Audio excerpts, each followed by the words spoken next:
I grew up in Asbury Park, New Jersey.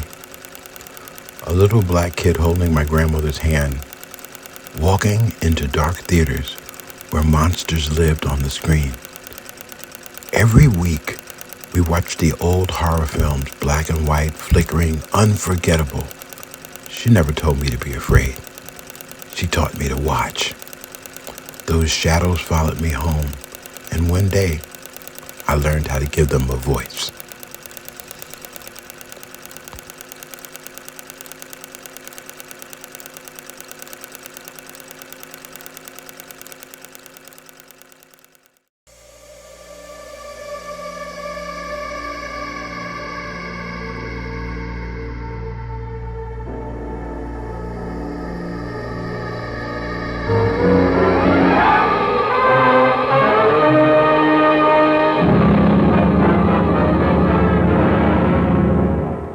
This is Orson Welles speaking. I have 45 seconds to tell you about something I think you'll remember the longest day you live. It's about a man named Scott Carey.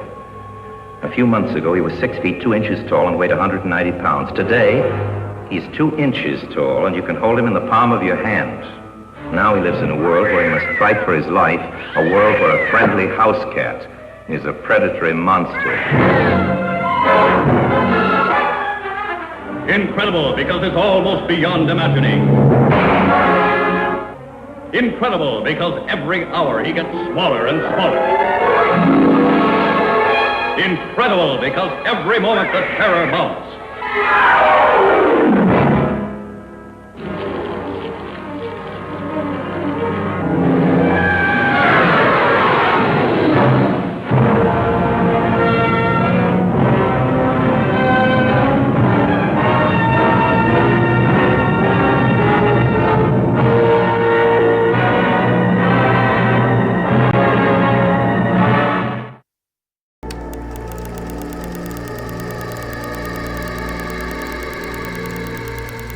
Just a minute, ladies and gentlemen. I think something is happening. During the late 50s and 60s, scary movies were hot box office. Some of the great tales of terror were brought forth to the screen. There's nothing you can do to stop us. Leave us alone.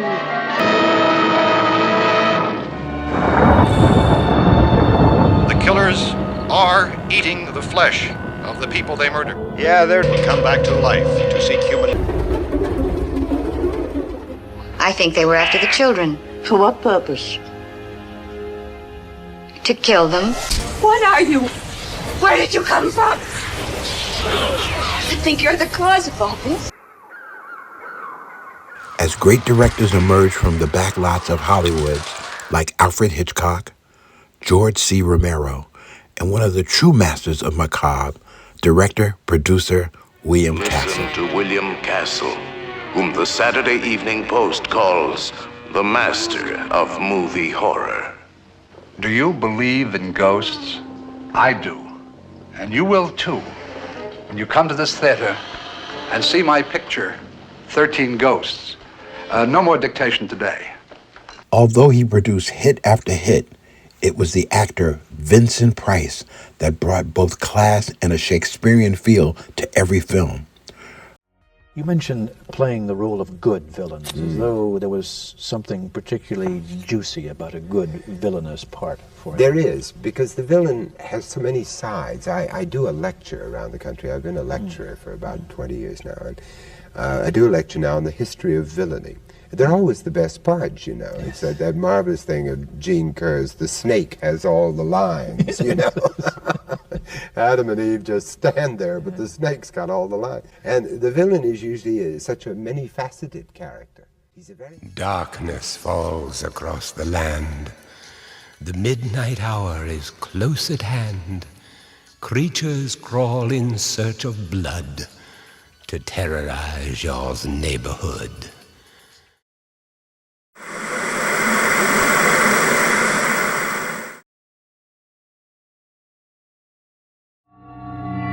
There is nothing wrong with your television set. Do not attempt to adjust the picture. We are controlling transmission. Danger, Will Robinson! Danger! No, Will Robinson! Danger!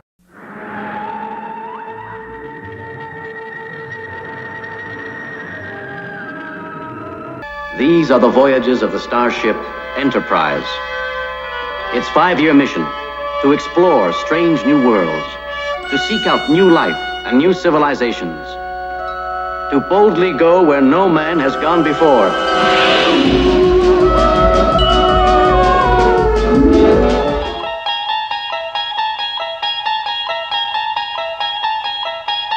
You unlock this door with the key of imagination. Beyond it is another dimension. A dimension of sound. A dimension of sight. A dimension of mind.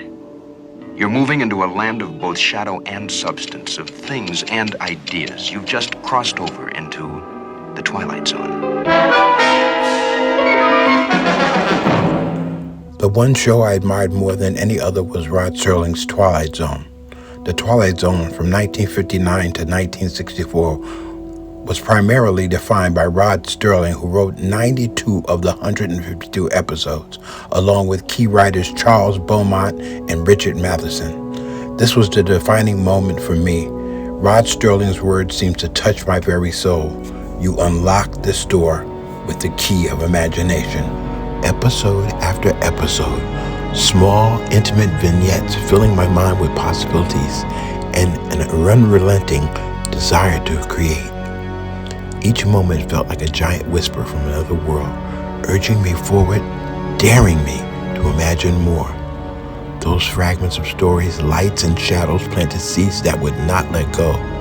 They awakened something timeless inside of me.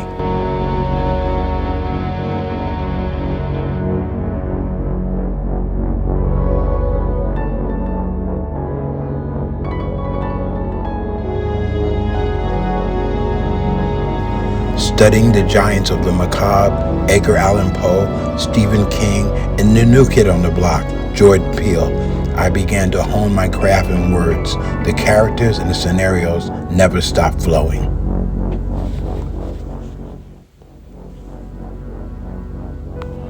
Those fragments of story, light, shadow, planted seeds that would not let go, that awakened something timeless inside of me. A hunger to shape emotion into words, images, and sound. In those moments, I understood that creativity is not taught. It is ignited, and once ignited, it burns forever. It burns forever. It burns forever.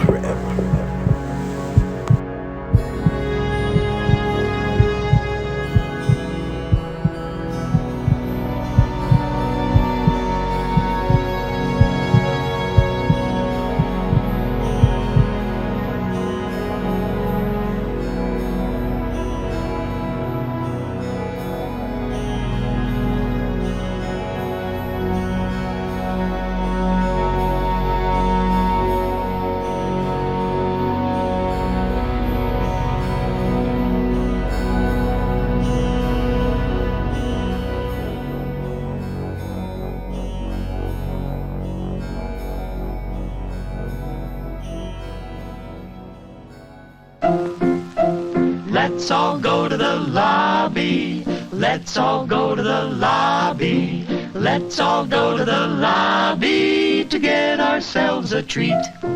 Delicious things to eat.